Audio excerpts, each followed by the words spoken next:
Una trinxera pròpia.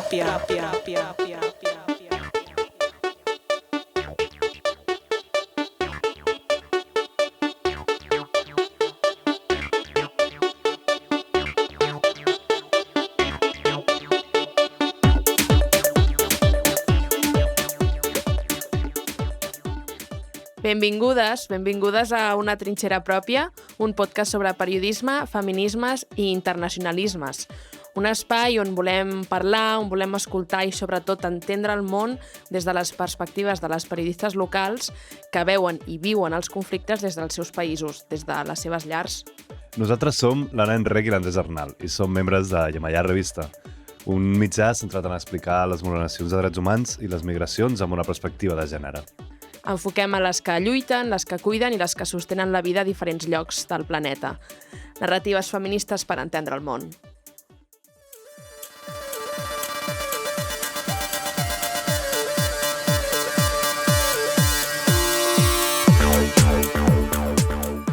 A Una trinxera pròpia conversarem amb periodistes de 6 països diferents.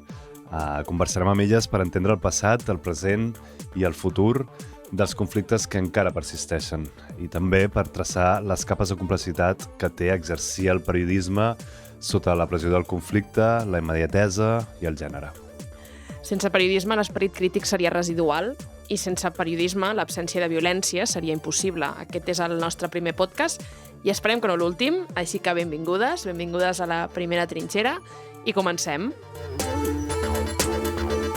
Hola Anna, què tal, com estàs? Bé, mira, primer capítol, primer podcast.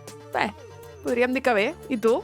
Bé, amb il·lusió, amb moltes ganes de parlar d'aquests temes tan complexes, de desgranar-los, d'aterrar-los i fer-los una miqueta menys complexes. Primer de tot, expliquem d'on ve això d'una trinxera pròpia.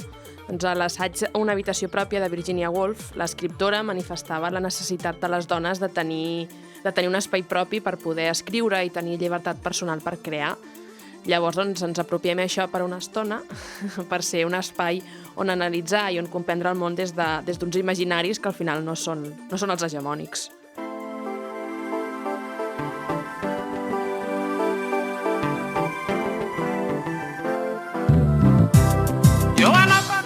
Avui parlarem sobre la República Democràtica del Congo, un país immensament ric, però amb una població molt empobrida, com diu una de les nostres convidades.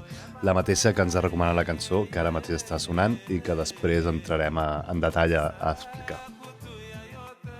L'escriptor i filòsof Frantz Fanon deia que l'Àfrica té forma de pistola i que el Congo és el gallet.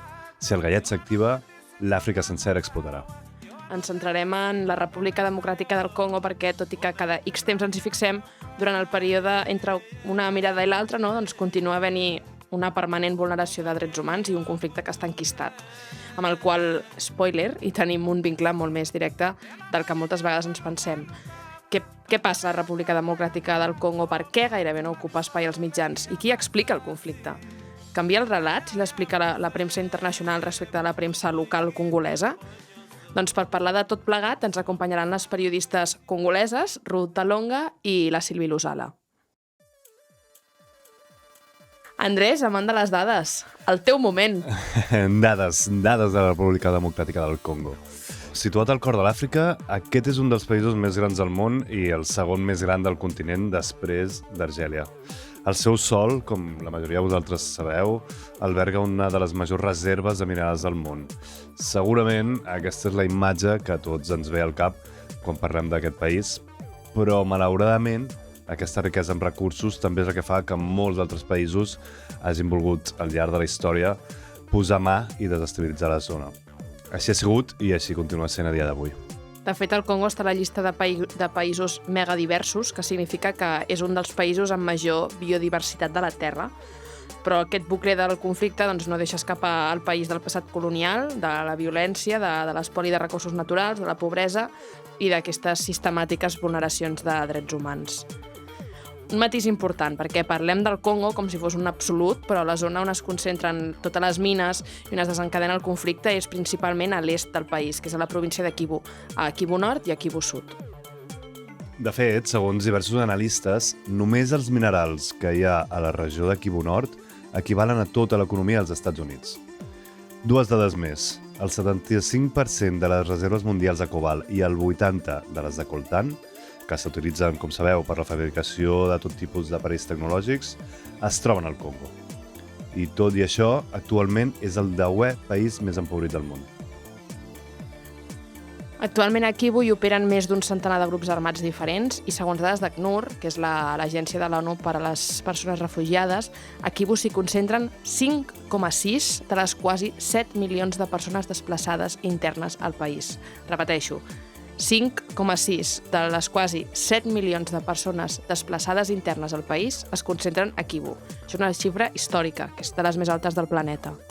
El control i l'espoli de recursos naturals contribueix a finançar l'existència de diferents grups armats i també l'existència de la mateixa corrupció del govern congolès. Més enllà d'això, aquest control i aquest espoli també contribueix a perpetuar la presència estrangera, ja que diversos països veïns, principalment Ruanda, també s'involucren en aquest conflicte negoci. I tot plegat, per què passa al Congo i per què a Kivu? Doncs les causes al rovell del conflicte no només tenen a veure amb l'espoli dels recursos naturals, sinó que també tenen a veure amb dinàmiques que són locals, nacionals, regionals i també internacionals. Són dinàmiques que estan vinculades a la propietat de la terra o a la reforma del sector de la seguretat, als límits de governabilitat del país o també a la ingerència de Ruanda i Uganda, entre d'altres països. Després de 3 dècades d'inestabilitat i conflictes, a principis d'aquest any 2025 hi ha hagut una nova escalada de violència. Aquesta s'ha produït arran de que la milícia M23, el moviment 23 de març, va prendre el control de Goma, la capital de Kivu Nord, al gener, i a mitjans de febrer va prendre el control de Bukavu, la capital de Kivu Sud, tot el que ve a ser la regió fronterera amb Ruanda. El sonat M23 és un grup armat format a partir de milicians, principalment de l'ètnia Tutsi, que es van incorporar a les forces armades congoleses arrel dels acords de pau de l'any 2009, però van deixar l'exèrcit i van agafar les seves pròpies armes. I a finals del 2021, després de quasi 10 anys que van estar inactius, l'M23 va ressorgir i han anat augmentant el seu nivell d'ofensiva a la regió de Kivu, principalment. El grup ha mantingut vincles històrics amb Ruanda, com ara dèiem que és fronterera amb Kivu, i tot i que Ruanda nega tenir vincles amb l'M23, les autoritats congoleses acusen Ruanda de donar-los directament cobertura. I com a conseqüència de tot això, durant aquests últims mesos, vora de 7.000 persones han sigut assassinades, centenars de milers s'han vist obligades a marxar del país i la violència sexual contra dones i contra infants s'ha aguditzat i es continua utilitzant de manera generalitzada com a arma de guerra.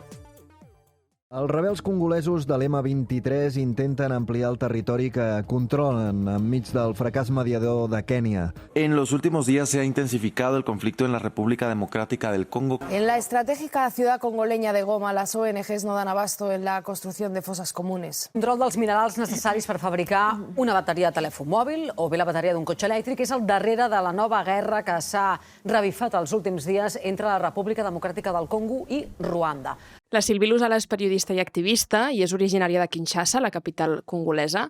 Ha centrat la seva carrera professional en la defensa dels drets de les dones i de la denúncia de les violències que reben pel simple fet d'existir com a dones. Està especialitzada en el periodisme d'investigació entorn l'assetjament i la violència sexual i també forma part d'Etoile du Sud, que és una associació congolesa que treballa per garantir el dret a la salut, el dret a les dones i la construcció de pau al país, especialment a la capital i també a la zona est, on, com hem dit, és la zona on persisteix més el conflicte armat. Degut a la seva feina, la Sylvie ha patit desenes de citacions i de detencions per part dels serveis de seguretat judicials, ha rebut múltiples amenaces i fins i tot assaltaments, i a més la feina d'Etoile du Sud està com en el punt de mira de diferents actors del Congo, tant de les Forces Armades, però també dels cossos del Ministeri de l'Interior i de grups armats irregulars que actuen a l'est del país. I han rebut, des d'Etoile du Sud, han rebut amenaces, coaccions i diferents formes d'intimidacions. Sylvie, moltes gràcies per ser aquí.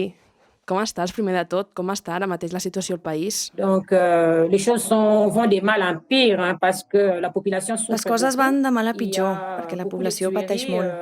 Hi ha molts assassinats, ja hem tingut moltes morts des del mes de desembre passat. A la capital encara no es pot parlar d'una guerra, però hi ha molta inseguretat, molts robatoris de botigues, de llocs de venda. I la població aquí a Kinshasa, la capital, viu en una situació de psicosi. I per què diries que hem de parlar ara de la República Democràtica del Congo? La République démocratique du Congo est très menacée. C'est vrai, ici, nous voyons... La República Democràtica del Congo està molt amenaçada. Aquí tenim davant a Ruanda, però darrere de Ruanda sabem que hi ha forces occidentals perquè Ruanda no pot suportar sola una guerra durant tant de temps, ho sabem.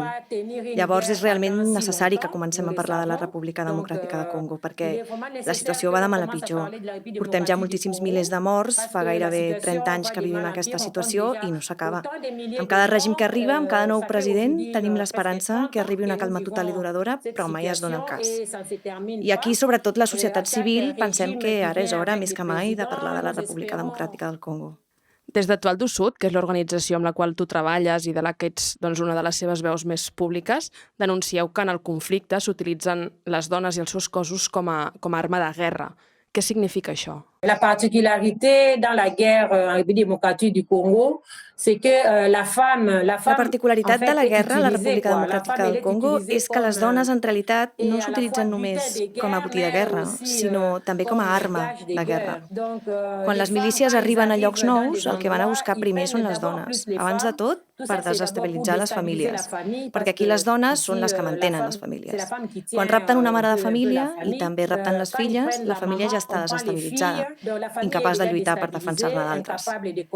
Després, aquestes dones han de suportar atrocitats, la barbàrie. Estan obligades a dir tot el que saben del que passa al seu poble i són aquestes mateixes dones les que hauran d'aguantar no només fer la feina de la llar dels homes armats, sinó que també hauran d'aguantar que s'utilitzin els seus cossos en violacions i al final seran massacrades. Les dones són les que paguen el preu més car d'aquesta guerra a la República Democràtica del Congo. Les prenen pel que nosaltres diem en el nostre argot aquí el sopar del cap.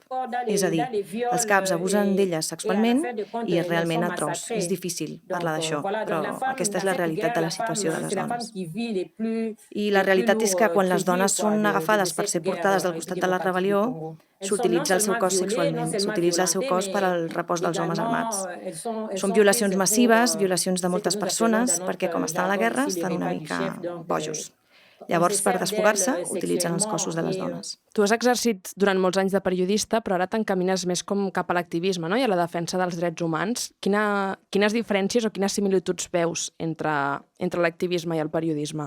Oui, en fait, moi, personnellement, je trouve que les deux professions se marient bien. Sí, en realitat jo personalment crec que les dues professions quadren bé. Ser periodista i ser activista quadra, perquè en realitat, sent periodista, he après tècniques per transmetre la informació a un major número de persones, però sent periodista crec que estava una mica limitada, perquè només podia agafar les coses que deien o veien altres persones per donar-hi més amplitud, no? Fer-les sentir a moltes persones. Però sent activista, ara jugo els dos rols. Entro per sensibilitzar, per informar la gent que no exerceix els seus drets com es deu, a la gent que veu com es vulneren els seus drets. Jo la sensibilitzo per fer entendre que els seus drets han de ser reivindicats. Els seus drets han de ser aplicats, perquè són fills o filles del país. Si sents que els teus drets són vulnerats, tens dret a aixecar-te i a reivindicar-los.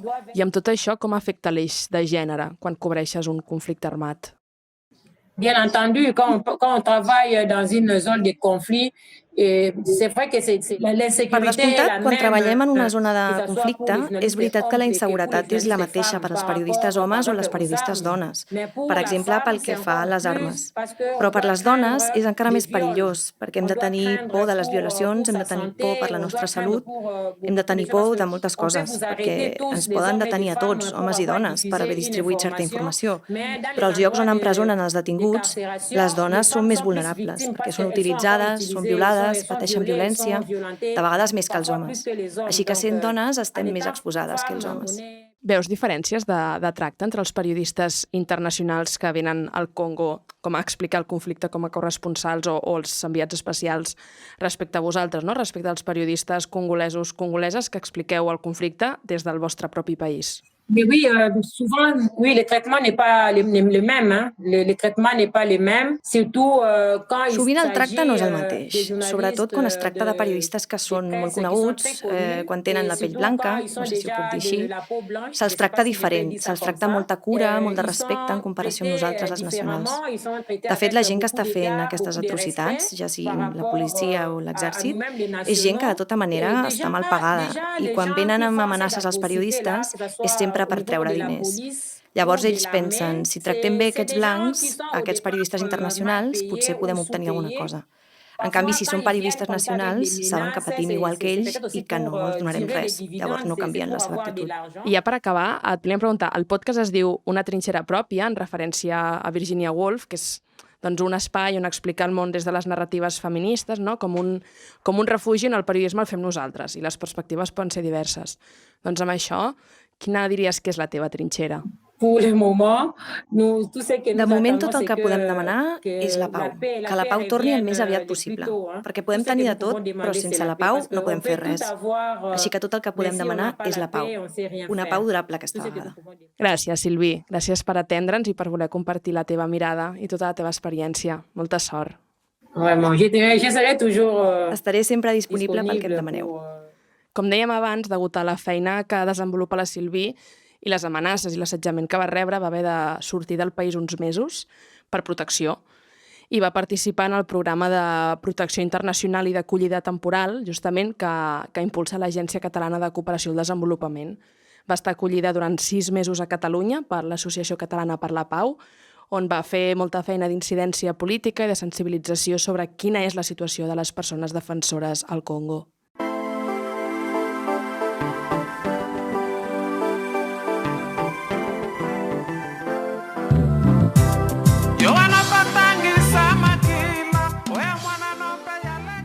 La cançó que sona ens la recomana la Sylvie perquè li recorda a la lluita per la pau al seu país. És una cançó homenatge al president Laurent Désiré Kabila i al seu enderrocament. Segons les paraules de la mateixa Sylvie, es tracta d'un president amb el qual el poble congolès confiava per fer fora els estatunidencs, els francesos i a la comunitat internacional. Tu que estàs portant la sang dels teus germans, dels teus fills, dels teus amics, dels teus pares, només per interessos dels estrangers, interessos que no són ni teus, diu la cançó.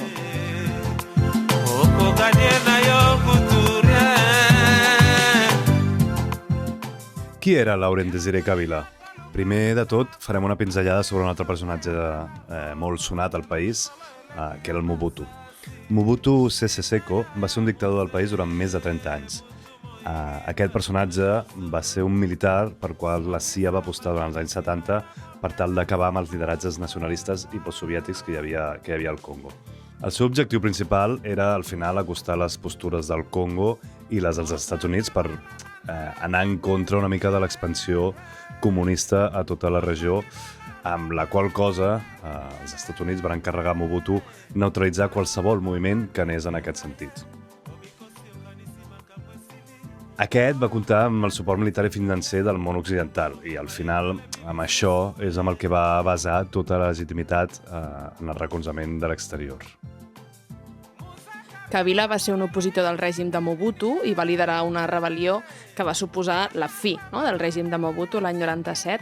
Després de derrocar-lo, Kabila es va convertir en el president del país, que també va afrontar diversos desafiaments i conflictes interns, però Kabila va ser assassinat el 16 de gener del 2001 al mateix Palau Presidencial de Kinshasa, on va ser atacat per un grup d'homes armats.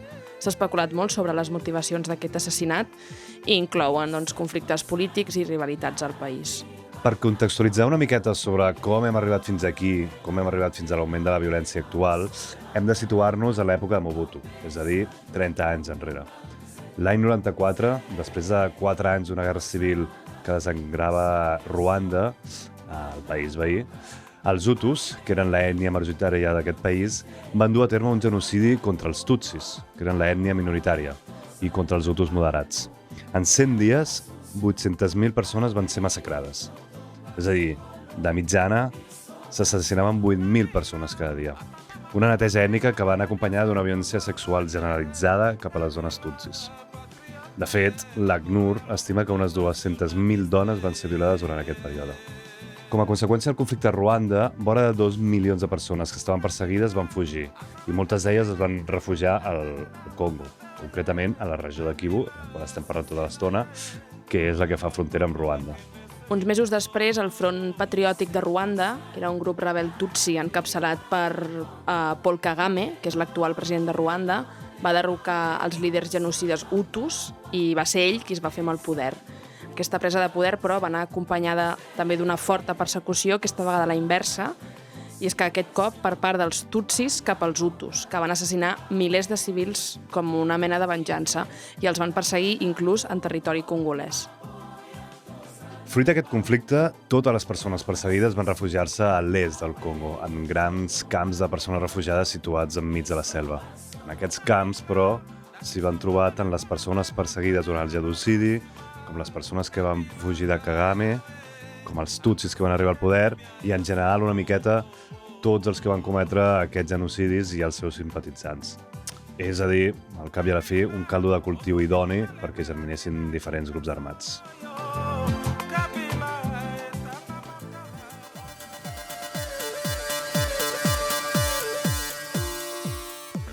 Ens centrem ara en el panorama mediàtic i l'exercici del periodisme i ens fixem en les dades i les informacions que recull Reporters Sense Fronteres.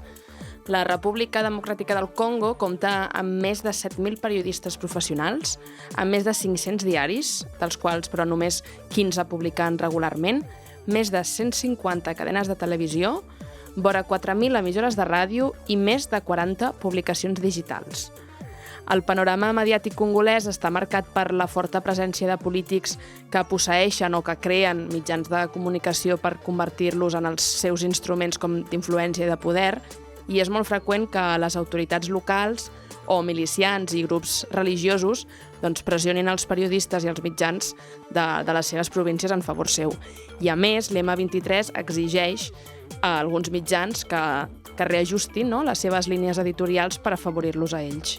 Les detencions i altres formes de violència, com poden ser les agressions, les amenaces, les desaparicions forçades o els assassinats contra periodistes, són recurrents al país, tant per part de les forces de seguretat com per part de grups armats, de grups polítics i dels seus partidaris. A més, alguns periodistes són objecte d'atacs en funció de la seva pertinença ètnica o comunitària i s'exposen també a represàlies per exercir el seu ofici, especialment a la zona est del país. De fet, la cobertura del conflicte a Kivu s'ha convertit en un tema tabú. Segons Reporters Sense Fronteres, des del gener del 2025, al país hi ha 4 periodistes detinguts i un ha estat assassinat.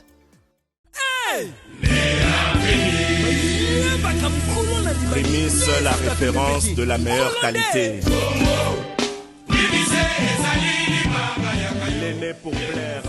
Per tot plegat, ara parlarem amb la Ruta Longa. Ella és periodista freelance a Goma.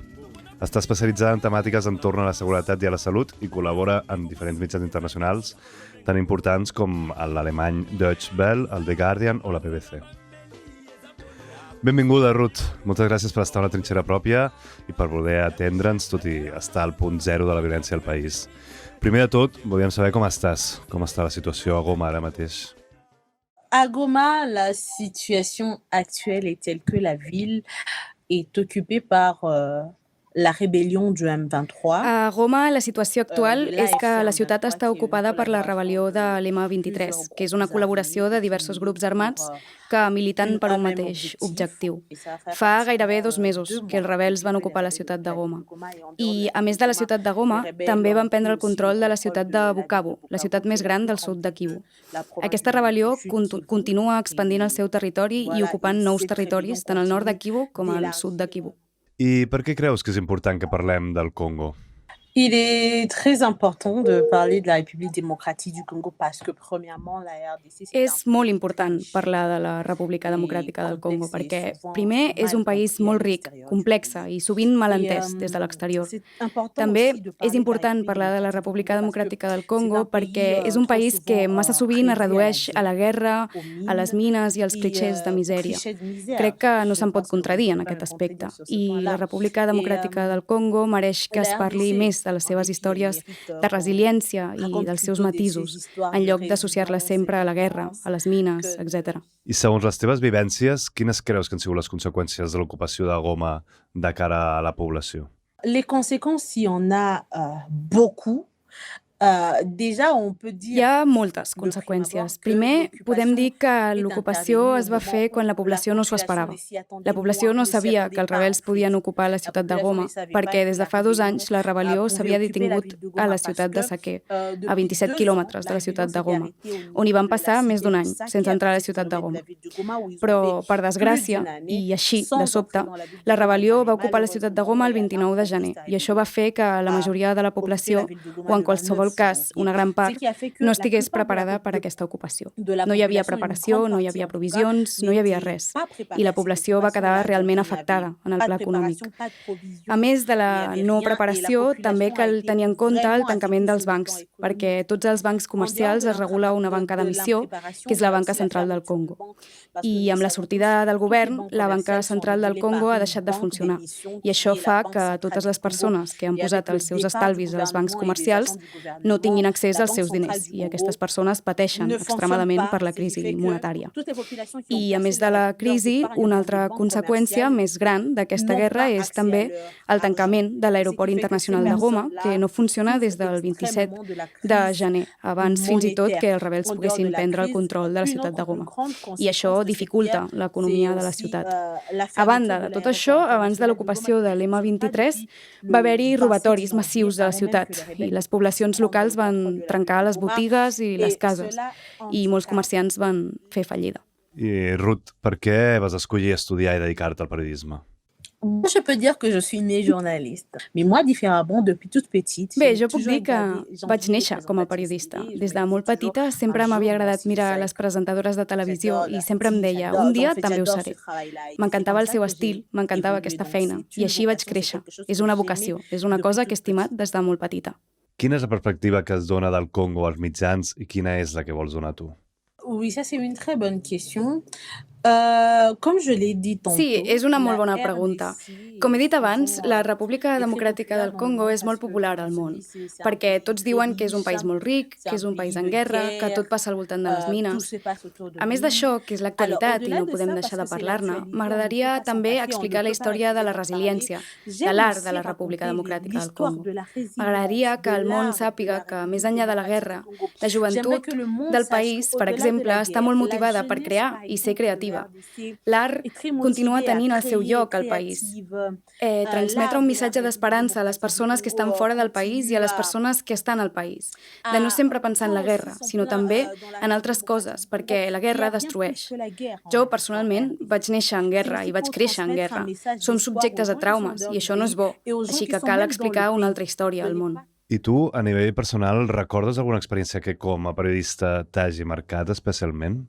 La millor experiència parmi les temps reportatges que j'ai déjà réalisés. La millor experiència d'entre els reportatges que he realitzat des de l'inici de la meva carrera puc dir que va ser quan vaig fer un reportatge en un camp de desplaçats de guerra als voltants de la ciutat de Goma, on els infants havien après a jugar als escacs per intentar superar el seu trauma i tot el que vivien als camps de desplaçats. Va ser una experiència meravellosa per mi i va ser molt emocionant veure aquests infants perquè els escacs obren l'esperit i també treballen la intel·ligència i les capacitats cognitives dels infants, i veure els atrets per aquest joc d'escacs cada vegada que els organitzadors arribaven era tot un espectacle d'emocions. Però també, a banda d'això, va haver-hi una altra experiència que em va marcar en aquesta professió, fent de periodista, quan vaig cobrir l'epidèmia de verola del mico, durant l'explosió de l'epidèmia. Mentre estava fent el meu reportatge, mentre gravava, vaig veure un nadó de 3 setmanes sucumbir entre els braços de la seva mare perquè el seu sistema immune era molt dèbil. És una cosa que no puc esborrar de la meva memòria. Mai oblidaré la mirada d'aquest nadó. Consideres que tens llibertat per poder cobrir el conflicte des de l'ofici i sobretot com a dona? Nous traversons à présent une... En aquest moment estem passant per una època en la qual el que s'espera dels mitjans és que facin propaganda. O fas propaganda o apologia del govern o fas propaganda o apologia de la rebel·lió. I això mata un factor clau del periodisme, que és la neutralitat. No és fàcil ser periodista en un moment de conflicte. I com a dona ens vulnerabilitzen una mica. Recordo que fa uns mesos vaig ser víctima del que acabo de dir. Vaig donar una informació d'actualitat que gairebé em va costar la vida perquè no l'havia de dir, aquesta veritat, perquè no es pot dir qualsevol veritat. I això va treure uns quants estereotips, sobretot entre els companys periodistes que no pensaven que jo, com a dona, és a dir, feble, pogués sortir-me d'aquesta situació tan delicada. Llavors, com a dona, primer cal dir que els estereotips de gènere encara existeixen en el nostre sector i, afortunadament, me les vaig arreglar bé. I bé, també hi ha la família, que té por. Tu ets dona, vols ser periodista, estaràs en perill, això cal deixar-ho als homes. Llavors, sí, això m'afecta com a dona periodista. I un altre exemple d'aquests estereotips és que mentre exercia la meva professió, fins i tot fora de la guerra, recordo una vegada vaig estar al camp, en un poble, i un home es va negar al fet que jo l'entrevistés només perquè sóc una dona.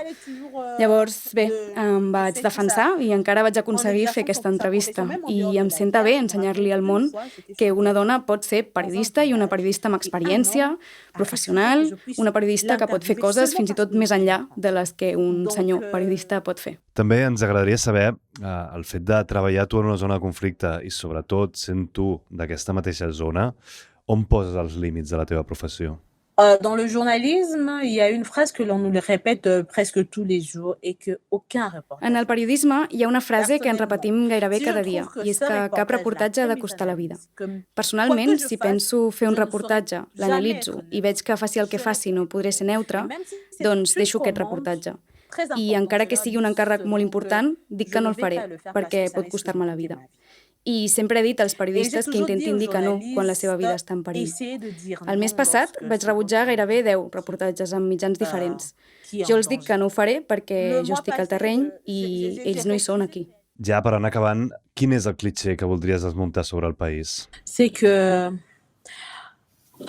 la République démocratique du Congo que la República Democràtica del Congo és un país condemnat al caos. És un clitxer que cal desmuntar. Jo crec profundament que els dirigents tenen el potencial de transformació i que un dia tothom s'adonarà que cal canviar aquest país, perquè el món pensa que estem condemnats al caos. Així que m'agradaria desmuntar-ho i dir que no, només necessitem temps. I Ruth, ja per acabar, última pregunta, quina és la teva trinxera com a periodista? Ma tranchée, c'est le micro. La meva trinxera és el micròfon alçat cap a aquells als qui ningú escolta, perquè és aquí on em sento al meu lloc. Moltes gràcies, Ruth. Gràcies de veritat per participar a l'episodi, per compartir amb nosaltres la teva feina i ens seguim llegint i escoltant.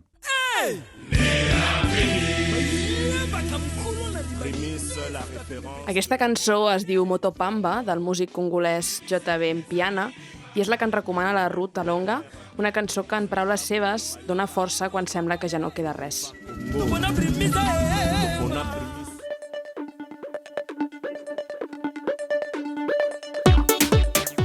Bé, doncs, arribem fins aquí amb el primer programa, un programa amb 2 convidades de luxe. Esperem que encara ens estigueu escoltant, que això vol dir que heu arribat fins aquí. Això és una trinxera pròpia, un podcast sobre periodisme, feminismes i internacionalismes de Yemaya Revista, amb el suport de l'Institut Català Internacional per la Pau i la col·laboració de Sonic Arts. Fem una menció especial a les companyes de Rosa Canina, que ens han fet les sintonies i que ens encanten. Seguiu-les i no res, ens sentim a la propera. Salut!